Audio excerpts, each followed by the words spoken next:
the last quarter would be pretty tough. I think it was 5-17, kind of just takes it away from you guys. What were you thinking, I guess, in that last 10 minutes and where it did kind of just fall apart?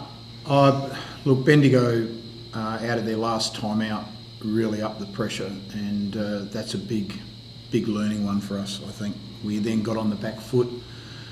We got sped up, and that's something we're trying to work on and improve on. And we've got a couple of people down on form as well. But look, I'm super proud of the girls in relation to, if we look at half time, we're struggling to put 40 minutes together, but for 25 minutes, we're right there.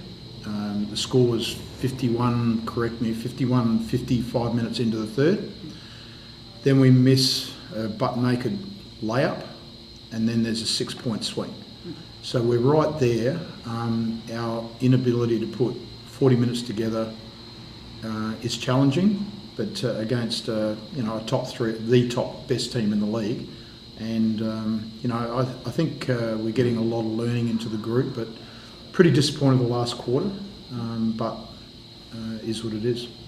We see, like, similar, I think it was 18, 22, now 21, but what do you take away from playing against these players when you've got Sammy and Tolo and those type of experienced players, particularly in that starting lineup, straight away to then, still beat them in that first quarter as well? Is there things you take from that? Yeah, I think it goes to show that we can compete with any team in the league. That the half that we played and the way we're able to guard them and keep them in front of us, I think, is a credit to our team and how hard we've been working at stuff like that.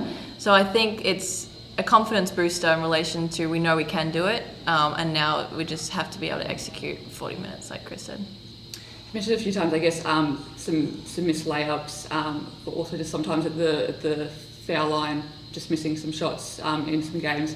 How important is it, I guess, to maybe clean up those type of areas to obviously take your chances? Is that just experience, or is it? No, it's a lack of focus, because it's been an issue for us all year, not just tonight. 50% from the foul line at this level is not okay. We had 40+% from the foul line last weekend, and that's happened consistently. And we leave, even in the first quarter, I'm picturing at least 3 or 4 shots that we should make, and we just don't finish as well as we'd like. And we're getting the shots. There's no question we're getting shots, and we competed with that team. If you look at the score line at halftime, off our turnovers, they had 18 points, 18, and we're down by 7. So we fix a couple of discipline areas, and we're right there. And that's the frustrating part. And I think people coming in and out and feels a bit disrupted. I think Jazz has done a super job in the last 5 or 6 weeks, to be quite honest. And her defensive effort on Sammy in the first half. And then there was one patch Sammy went off in the second half. She had 14. There's one patch there we did really well defensively as a team, and then good players make big buckets.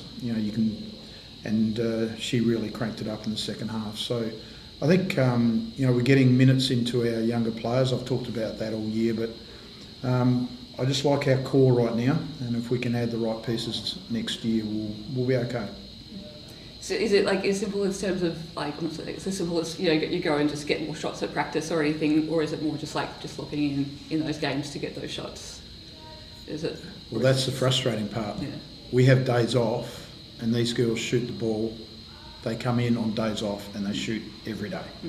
So I can't, the foul shots I think is really a focus thing, but we shoot the ball, we practice, we get people disappointed, they'll book in, they'll do extra work.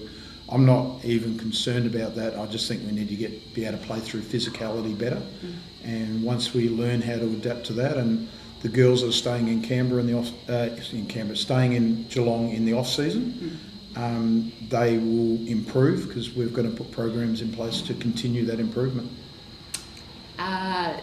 Canberra on Sunday night, turn around for that one. I think last game you said they were potentially in the box seat for that 4th spot. It's a tough kind of one for you guys, still kind of in it, but how important does this game kind of become against them, and also considering it's your last home game, to obviously want to put on a show as well? Yeah, for me, Saturday night is our last home game, and we should be looking to come out here and really put on a really good performance for the people that have supported us all year, and I'm looking forward to that part of it. Canberra absolutely smashed us 3 or 4 weeks ago, and we've already got the scout ready for that, and we have to improve. They are in the box seat. We actually don't talk about it. We've just been trying to improve every game.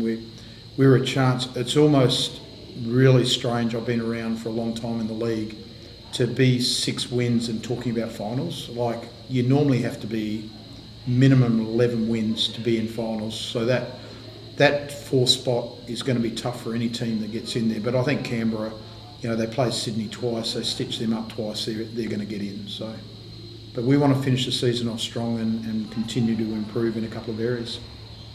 So obviously tonight with the Pride round, the jerseys kind of driven from you guys to get that up. I think in the past it has been like that in the league.